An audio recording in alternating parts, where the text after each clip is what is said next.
Danilo Lavieri hoje trouxe uma notícia que mexeu com outra grande torcida do país, o Palmeiras. Danilo, vou começar com uma pergunta fácil para você. O Palmeiras é a terceira ou a quarta maior torcida do país? Bom dia. Bom dia. Essa é uma pergunta bem fácil de responder mesmo. Vai dar pouca briga a resposta, mas pelas últimas enquetes aí, o Palmeiras é a quarta, né? Tá chegando na terceira. Boa. Danilo, conta pra gente, Palmeiras já começa a planejar 2024. Palmeiras é um clube de poucas contratações, que aposta bastante na base, mas talvez mude algo para o ano que vem? Pois é, o planejamento de 2024 começou a ser feito já. O PVC recentemente até falou de 3 ou 4 jogadores por ano que vem. E uma outra novidade é que quem estará à frente não é nem tão novidade assim para quem acompanha dia a dia os bastidores, mas que sempre é notícia, especialmente por conta da repercussão que isso causa entre os torcedores do Palmeiras. É que o Anderson Barros continua no Palmeiras. Não dá nem para falar que renova com o Palmeiras, porque ele é contrato de CLT, ele tem carteira, não é contrato de que nem era do Alexandre Matos, por exemplo, que era renovado de Certo. ciclo em ciclo. Então ele continua no Palmeiras e ele vai ser o responsável por essa busca aí de pelo menos 3 jogadores. Já se fala até que de repente pode buscar 4 jogadores. Daqui a pouco a gente vai ter até novidade com o André Hernan sobre um possível alvo já. Mas o Palmeiras busca aí sim pelo menos um camisa 5, famoso camisa 5, que ainda não foi contratado desde a saída do Danilo, e um jogador que joga pela ponta, que também pode construir pelo meio, mais ou menos no estilo do Gustavo Scarpa. E aí o Anderson Barros fica. Só para arrematar do Anderson, Thiago, o Anderson é um cara que gera muita repulsa, a gente pode dizer assim, em parte da torcida, em parte da organizada e tudo mais. Nesse nível? Muito pela imagem de não ter conseguido contratar nessa última janela, né? De, todo mundo contratou, o Palmeiras não. Mas internamente, essa imagem é exatamente a oposta. Lá dentro do Palmeiras, ele é muito amado pela Leila Pereira e muito respeitado pelo Abel Ferreira. Claro que eles têm os embates dele ali diários, dia a dia, coisas normais. O próprio Anderson já deu entrevista para o PVC falando sobre isso, de embates normais, porque tenta contratar, não consegue, indica um nome que não está possível, que ultrapassa o limite financeiro, mas eles se dão muito bem. E lá dentro o Anderson é muito, mas muito, muito respeitado. Então isso é o que segura o trabalho dele, é isso que faz ele continuar e já estar planejando o Palmeiras de 2024. Recentemente, o UOL publicou um doc muito bom do Palmeiras, que está disponível para os assinantes do UOL Play, e um dos pontos interessantíssimos desse doc é justamente a participação do PVC. Quando o empresário vai apresentar o que seria uma sugestão de um desconhecido português, e aí ele fala assim, ó, tem o Abel. E aí o que, que aconteceu, PVC, quando mostraram para o Barros isso? O Anderson Barros se levanta, vai até a mesa dele, abre uma gaveta, pega um dossiê, volta para os empresários e diz: é esse aqui? Ou seja, tem muitos méritos que o torcedor não enxerga, né, PVC? Assim, eu acho que tem uma questão já tratamos disso daqui. Não existiria Leila Pereira sem Maurício Gagliotti, não existiria Maurício Gagliotti sem Paulo Nobre. Não existiria Anderson Barros sem Alexandre Matos. Mas a comparação hoje da questão das contratações, aqui grita é a do Santos. O Santos de 2021 para cá contratou 45 jogadores e não ganhou nenhum título. O Palmeiras, no Anderson Barros, contratou 18 jogadores e ganhou 9 títulos. E se você comparar com o Alexandre, que foi muito importante para o Palmeiras de 2015 a 2019 contratou 69 jogadores e ganhou 3 títulos. Nos últimas quatro temporadas, contratou 18 e ganhou 9 títulos. E Danilo, tem uma história que também é muito importante. Nos últimos tempos, dá uma viralizada no TikTok, em todas as redes sociais aí. Sim, eu acompanho o TikTok. De uma conversa do Matos contando o bastidor de como ele contratou o Dudu. E a conversa era mais ou menos assim: ele ligou para o empresário do Dudu e falou: pô, o Dudu tá indo para o Corinthians, para o São Paulo, eu assino com o Dudu agora e sei lá o quê. Ele fechou o negócio primeiro, não acertou valor, falou que pagaria o que fosse preciso e depois ligou para o presidente e falou: presidente, arranjei um problema para você, contratei o Dudu. O que acontece com o Barros se ele fizer isso, Danilo? Pois é, então isso é até uma questão que às vezes as pessoas elas têm essa imagem do Matos e elas não entendem que o Barros ele foi contratado para fazer exatamente o oposto do Matos, para ser um dirigente discreto e para ser um dirigente que gaste o menos possível. Quando o Matos chegou no Palmeiras, a missão dele era mudar a imagem do Palmeiras no mercado e reformular um time. A gente vai lembrar que de 14 para 15, que ele chegou em 15, o time de 14 foi praticamente, não tinha quase nenhum remanescente. O Alexandre Matos, ele renovou, ele contratou ali, sei lá, não lembro de cabeça, o PVC talvez lembre o número, 15, mas assim, um elenco inteiro quase ali. Sim, mas importante situar. 2014, ano do centenário do Palmeiras, que escapou na última rodada do rebaixamento. Então ele chegou para mudar tudo mesmo. Perfeito. Esse era o job description que a gente fala. Era o que pediram para ele, era o que o Nobre queria que ele fizesse. O Barros, quando ele é contratado, o Gagliotti contrata ele para fazer o oposto. Fala, olha, eu preciso de um dirigente discreto. A gente vai lembrar que o Matos era o Mitos, o Matos era o cara que fazia propaganda do sócio-torcedor. E o Gagliotti, ele vai em busca de um dirigente que é o oposto, é um cara discreto, é um cara que trabalha com baixo orçamento. Ele trabalhou no Botafogo, no Vasco, times que estavam em crise até então, que tinham um baixo poder de compra. E o Barros é um cara que foi muito usado ali internamente para resolver conflitos internos de vestiário. A gente está vendo aí o Braz, né? Eu acompanhei o programa com vocês agora antes da minha entrada, vocês ficaram discutindo todos esses problemas do Braz. Sabe quando a gente vai ver o Anderson Barros reagindo a algum xingamento no shopping, no mercado? O Anderson Barros capaz de que ele não queira nem sair de casa nos momentos ruins. É um perfil totalmente diferente. E foi para isso que ele foi contratado. Aí as pessoas falam, pô, mas o Barros não aparece, não dá... Às vezes, eu até concordo que às vezes ele podia dar mais entrevistas, que ele podia se posicionar mais, mas ele foi contratado justamente para isso. E muitas vezes a gente tem essa figura, essa imagem de que diretor de futebol serve só para contratar. E não é só para contratar. Contratar é muito importante. É uma das funções do diretor. Mas tem muito mais coisa por trás. 25 jogadores em 2015, sendo 15 no começo do ano. 25 no ano inteiro. O Anderson Barros foi contratado para diminuir 20% da despesa. 20% da despesa. Por isso que subiram os 3 porquinhos. Danilo, Patrick de Paulo e Gabriel Menino. E tem um outro lado, né, PVC, que o Palmeiras já falou algumas vezes, e é importante reforçar. O Palmeiras não contrata, mas as renovações de contrato do Palmeiras, como por exemplo do Dudu no ano passado, que, salvo qualquer engano, se tornou o jogador mais bem pago do país, não é que o Barros trabalhe necessariamente com baixo orçamento. O baixo orçamento é em termos de contratação, porque em termos de elenco, a folha de pagamento do Palmeiras é muito grande. E uma coisa muito importante a ser dita é que a receita do Palmeiras há assim uma certa, como é que eu posso dizer, um certo glamour em torno de haver um patrocínio da Crefisa, da FAM. A receita do Palmeiras não é tão superior à do Flamengo. No ano passado, a diferença era de 80 milhões. Perdão, do São Paulo. O São Paulo, que está na final da Copa o Flamengo é a maior receita disparado. Isso. O Palmeiras vem em segundo e o São Paulo tem apenas 80 milhões de diferença. Não, o Corinthians é o terceiro. Perfeito, o São Paulo mas tem apenas 80 milhões de diferença na receita do São Paulo para o Palmeiras. E eu estou pegando o São Paulo como exemplo de um clube que está tendo uma temporada com resultado. O São Paulo não está bem no Brasileiro, mas o São Paulo é finalista da Copa do Brasil e muito bem. O São Paulo hoje, porque não analisando apenas título, o São Paulo hoje tem um time. O São Paulo entra em campo e joga bola. Então, o trabalho feito no Palmeiras há mais tempo com um dinheiro semelhante ao do São Paulo é um trabalho assim, é um esforço, é um trabalho bem feito, é um trabalho bem planejado. É isso, PVC?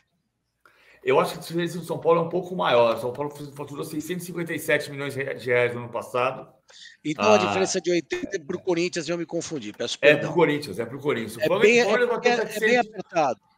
O Palmeiras bateu em torno de 780, o Corinthians 700, o São Paulo bateu 657. Acabei de ver a receita do ano passado. O Flamengo bate 1 bilhão e 200. Mas eu acho que assim, a questão passa... O Palmeiras precisa aumentar a receita, o Danilo já tratou desse ponto. A questão do Palmeiras passa muito pelo marketing, que melhorou, mas que não é no nível de profissionalismo que precisa ter, porque a questão do Palmeiras... hoje é tentar se aproximar do Flamengo. E o Palmeiras só se aproxima do Flamengo quando tem premiação. Então, o caso que o Cícero Souza chegou a dizer em palestra em 2021 que o Palmeiras tinha batido mais de 900 milhões de reais de receita, que é a maior receita da história do clube, mas porque ganhou 2 Libertadores no mesmo ano, que é absolutamente fora da ordem. Então, a receita do Palmeiras está na faixa de 780, isso significa 400 milhões, 450 milhões de reais a menos do que o Flamengo. E se não equilibrar aqui, a médio prazo, vai acontecer outra coisa. Porque o Botafogo, o SAF, pode começar a fazer receita, o Vasco, o SAF, pode começar a fazer receita, e aí você pode ter que discutir se você precisa mudar seu modelo a médio prazo. Não é o caso hoje. Hoje o Palmeiras tem a segunda receita, mas tem uma necessidade de crescimento dessa receita. E aí, do investimento. Agora, questão central, o que o Danilo falou para mim é perfeito em relação ao Anderson Barros. Vai ser o Bruno Henrique, já o Anderson, o Hernan vai entrar também para falar. O Palmeiras vai entrar no mercado no final do Brasileiro para trazer 4 jogadores indiscutíveis. 3 a 4 jogadores indiscutíveis. Vamos discutir até se o Aníbal Moreno é indiscutível. Mas vai tentar trazer 3 a 4 jogadores indiscutíveis. Mas aí, PVC... E aí você precisa de dinheiro. Mas aí o torcedor, a pergunta natural do torcedor, tá? Não conseguiu 1. Como que vai conseguir 3 a 4 na próxima janela? Porque você pode conseguir 3 a 4 na próxima janela, na janela de verdade, que não é a janela do meio do ano. Para isso você tem que preparar antes. Agora, o Palmeiras entrou... Como fala, Danilo? Não, tem um outro ponto que a gente... o Palmeiras, ele teve, digamos assim, uma bala para gastar em 2022. Gastou 10 milhões de dólares com Flaco Lopes, gastou com a Atuesta lá atrás também, gastou com contratações com o Tabata, com contratações que não vingaram. E aí, em 2023, a margem de erro era muito menor, quase não tinha praticamente. A gente vai lembrar, o Palmeiras terminou o ano passado com 18 milhões de superávit, ou seja, terminou com 18 milhões de ali sem... com o que podia gastar depois para o ano que vem. Sendo que já considerava dívidas como a da Samsung, que vai estourar em breve, enfim, o Palmeiras tem esse planejamento. E aí, para 2024, o Palmeiras espera ter mais respiro nesse sentido, justamente porque em 2023 bateu as metas previstas de questão de campeonato, mesmo que não seja campeão. O Palmeiras já alcançou as fases que estavam previstas ali na previsão de orçamento e conseguiu não gastar mais do que precisava para 2023. Então, em 2024, a expectativa é que tenha mais dinheiro. Tem outra coisa. Em 2024, tem uma chance grande de o Palmeiras já contar com o dinheiro de uma venda de direitos de televisão para o próximo ciclo, que está sendo feito agora por meio da Libra, por meio da Liga do Forte Futebol, depende do grupo que o seu time está. Então, o Palmeiras tem a previsão. E junto a isso, aí tem o que o PVC falou, deveria pensar muito em como aumentar receita. Isso eu já falei milhares de vezes, já fui xingado, reclamar, Leila já ficou brava, Palmeiras já ficou brava, enfim. Mas o Palmeiras tinha que dar um jeito de ganhar mais dinheiro com o marketing. O único departamento que o Palmeiras não tem um profissional no comando é o marketing. O Palmeiras tem um CEO no financeiro, tem um diretor no financeiro profissional, tem um diretor jurídico profissional, tem um diretor de futebol profissional, e no marketing não faz sentido, não tem porquê você no marketing, que é um departamento tão importante, não ter. E isso faz diferença na hora de contratar.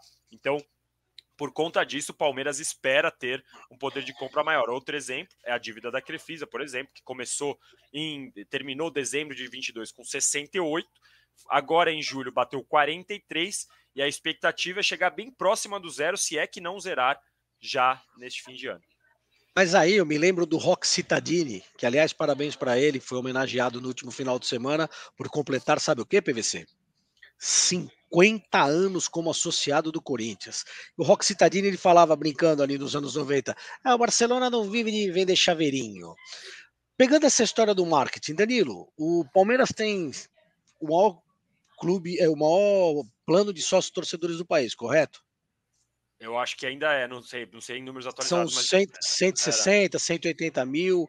183 semana passada.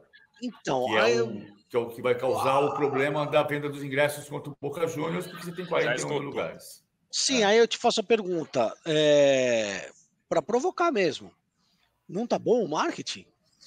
Pois é, mas é que essa questão, né? O plano de sócio-torcedor é uma das coisas uma das ações que o marketing pode fazer, e uma ação que depende exclusivamente, hoje em dia, o sócio-torcedor no Brasil é basicamente ingresso.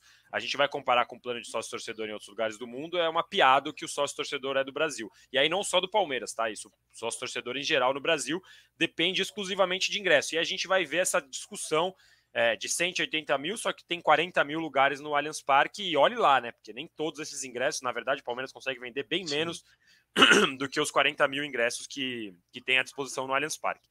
Então, o marketing ele precisa pensar em outras formas, não só no sócio-torcedor, licenciamento. O Palmeiras vive a sua melhor fase da história aí, pode comparar de repente com a academia dos anos 60, 70, mas que naquela época não tinha comparação do que era o marketing, do que você pode faturar em cima de um time de futebol, muito menos do que dos valores envolvidos, até mesmo para os jogadores e tudo mais. Então o Palmeiras ele peca nesse sentido de você não consegue ver uma camisa. Outro dia o Botafogo estava vendendo camisa do Segovinha. O Palmeiras não tem uma camisa de um Dudu, de um Abel, enfim. Então tem essa questão. O Palmeiras tem muito mais. Outro dia eu fui ao Rio de Janeiro, visitei a loja do Flamengo, na sede, na Gávea, é assustadora a diferença da loja oficial do Flamengo e a loja oficial do Palmeiras. A loja oficial do Palmeiras parece um quarto de apartamento, estou dizendo assim, é uma salinha, um negócio pequeno. A do Flamengo é assustador, é gigantesca a loja do Flamengo, para a gente ver a diferença. É claro que a torcida do Flamengo é muito maior que a do Palmeiras, mas ainda assim o Palmeiras não consegue explorar todo o seu potencial, toda essa fase vitoriosa que vive nesse momento. É isso, né, PVC?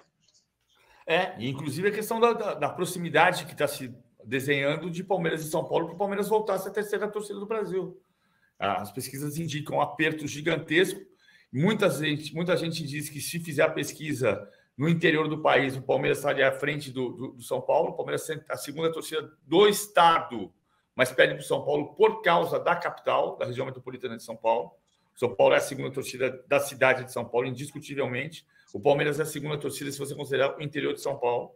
Então, você precisa criar mecanismos ali. Uma coisa que a gestão anterior deixou, que é muito positiva, que ainda está em vigor, mas a camisa que o Palmeiras não pôde usar no Mundial contra o Chelsea, a camisa branca, que tinha inscrição por um mundo mais verde, que é um desenho de fazer o Palmeiras se exportar para o mundo como o maior clube verde do planeta. Por quê? Porque isso significa apostar em energia sustentável, em apostar em reciclagem, em apostar em mostrar esta imagem para todo o mundo. E isso precisa sair da roupa dessa Itália. Entendi. Bom, Danilo, algo a acrescentar sobre o Palmeiras? Calma, lembrando uma coisa do marketing. Em 2008, 2009, o Palmeiras tinha a estátua do Valdívia, do Kleber, do Felipão. O Palmeiras hoje, vivendo essa fase, não tem umas estatuazinhas, não tem um negocinho para o torcedor poder colecionar, comprar, um negócio. Você acha que o torcedor ia comprar a estátua do Breno Lopes como autor do gol da Libertadores? Se você faz uma estátua bonitinha ali, ó, ele por cima do Pará, naquela imagem clássica, eu acho que o pessoal compra. A camisa, o Palmeiras não explorou essa camisa que é vendida, que tem, você dá um Google aqui, você põe assim, Breno Lopes 98, tracinho, 28, 2 tracinhos. Essa camisa foi vendida e foi uma venda alheia ao clube, que é Breno Lopes, a imagem do Maracanã, 98 e 28, que é o minuto do gol. O minuto do gol. Esse 98 está contando acréscimo também do primeiro tempo, PVC? Não, é 53 do segundo tempo e 28 segundos. Mas quantos minutos depois da expulsão do Cuca? Um minuto depois. É o similar do minuto 94 do Sérgio Ramos, no Real Madrid. E não foi o marketing do Palmeiras que fez. Contra o Atlético, né? Exato. Contra o Atlético de Madrid. Cadê o André Hernan? De torcedores. O André Hernan já chegou? Já chegou? Porque daí o André Hernan... Ah, você tá aí, rapaz. Você aqui, tô ouvindo vocês. Tô ouvindo vocês. Antes de dar tchau pro Danilo, o Danilo disse que você ia vir aqui entrar e contar quem é o primeiro cara que o Palmeiras vai contratar. Fala aí, André. Olha que molezinha pra você. Não, faço essa. Bom dia a todos. Eu e o Bruno Andrade, né, assinamos essa matéria, o Bruno Andrade colocou na coluna, eu assino junto, ajudei ele nessa apuração, confirmando que, de fato, o Palmeiras vai buscar Bruno Henrique do Flamengo.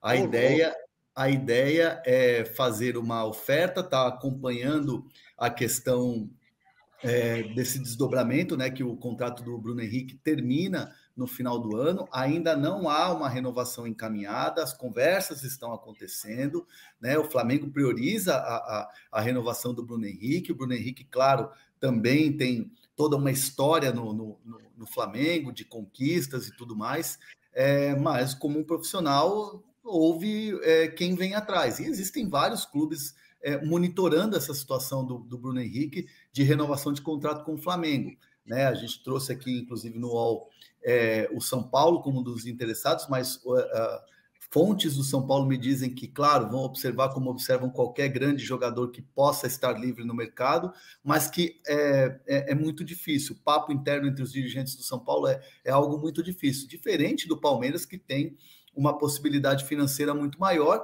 E como disse Danilo Lavieri muito bem na matéria dele do UOL, o Palmeiras vai ao mercado forte, o Palmeiras vai se comportar diferente nessa janela, até porque tem a necessidade do Danilo, de suprir ali a ausência do Danilo, essa lacuna aí como volante, e principalmente o Bruno Henrique seria esse jogador que seria uma alternativa à ausência do Dudu, que vai se recuperar durante um bom tempo. É um jogador experiente, é um jogador de velocidade, é um jogador inteligente, é um jogador que é muito bem avaliado, inclusive, pelo técnico Abel Ferreira. Então, o Palmeiras demonstra interesse, vai acompanhar e, quando tiver a brecha, já vai mandar uma oferta que ainda não aconteceu. Imagina o Palmeiras, Gomes, ó, Murilo e Bruno Henrique. Pera que não estamos vendo não, PVC. Mostra aí de novo. Dá pra ver. Vê se você consegue mostra. Breno Lopes. Dá para ver. É muito bem sacada mesmo. O Danilo, matéria do UOL na semana passada mostrou números do Bruno Henrique, matéria, se não me engano, do Bruno Braz, do Alexandre Coutinho, Luiz Assad, nosso pessoal do Rio de Janeiro, que o Bruno Henrique não só voltou bem, mas ele já estava atingindo velocidades que superavam os índices de todos os atacantes da última Copa do Mundo. Bruno Henrique tem 32 anos e esse é um dado importante. Ele vai estar livre. Sim. Então seria como o Palmeiras fez para renovar com o Dudu, né, PVC? Vai lá, acredito, deu uma boa luva para ele, deu um belo salário, ele ficou lá. É mais ou menos. Isso empolga o Palmeiras, Danilo? Belo salário, não. Um belo salário ele tem hoje. Você tem que dar 3 belos salários para ele. É uma função que o Palmeiras procura exatamente, né? E ainda é um cara experimentado, é um cara que você não chega e fala, será que ele vai sentir o peso? Será que... Não, é um cara que vai chegar e vai conseguir jogar. E é isso que você falou, voltou muito bem da lesão, que todo mundo falou, putz, será que ele vai conseguir voltar? Não, voltou excelentemente bem, digamos assim, né? E tem 32 anos, já é experiente, e eventualmente, dependendo do que o Palmeiras conversa com ele, pode até assinar pré-contrato. O contrato dele vai até dezembro, a partir de agora já poderia assinar um pré-contrato. Se o Flamengo bobear, aí obviamente tem a questão dos empresários também, olhando ali.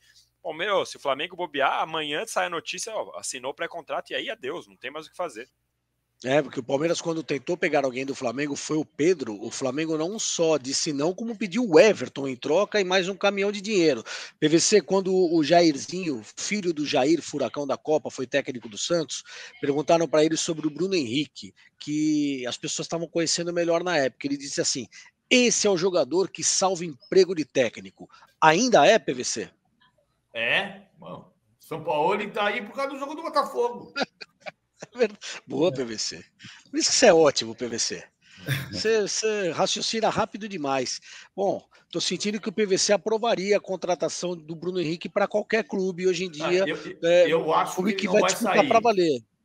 Você acha que ele não sai do Flamengo? Eu acho que ele não vai sair. Mas assim, o São Paulo, som do Bruno Henrique. O Palmeiras, som do Bruno Henrique. O Bruno Henrique vai estar livre no mercado. E o Bruno Henrique pode querer ganhar 3 bons salários por mês. E por que você acha que ele não sai? Porque eu acho que o Flamengo vai fazer todo o esforço para manter o Bruno Henrique e ele está confortável no Flamengo. É muito difícil tirar o Bruno Henrique do Flamengo. Mesmo... Pode falar. Mas não é impossível. Você sabe a história de quando o Flamengo vendeu o Zizinho para o Bangu? Que Conta pra gente.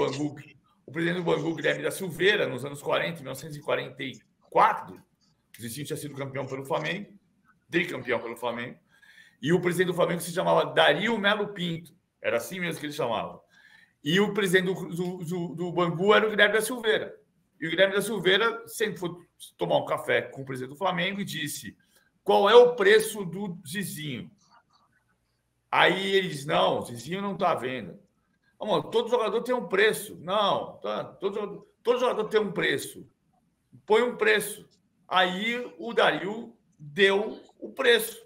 E o Bangu foi lá e pagou. Então, se o Zizinho, que era o maior jogador da época no Brasil, saiu do Flamengo para o Bangu, é claro que o Bruno Henrique pode sair. Mas a tendência, o Flamengo vai fazer todo o esforço para manter o Bruno Henrique. Você imagina se no final dessa semana, imagina se semana que vem, anuncia-se que o Flamengo deixou escapar o Bruno Henrique, assinou um pré-contrato com o São Paulo ou com o Palmeiras. Imagina. Isso passa muito por domingo, né? Se for campeão, é um imagina de um jeito. Se não for campeão, é um imagina de outro jeito, um pouco mais complicado, né? Bom, o PVC precisa sair. Você precisa sair, PVC? Fala para mim. Se acontecer de perder o título para o São Paulo e perder o Bruno Henrique por assinar um pré-contrato... Mas é muito sim. Semana que vem eu vou dar plantão no Barra Shopping. Mas é muito sim. Eu acompanho tudo. Daí os caras falam assim: olha, se o Luxemburgo tomar uma goleada e tomar outra goleada e depois mais outra goleada, ele cai. Amigão, até eu caio. Se o Luxemburgo tomar 3 goleadas, eu perco o emprego aqui no UOL, que não tem nada a ver com o Luxemburgo. É muito sim.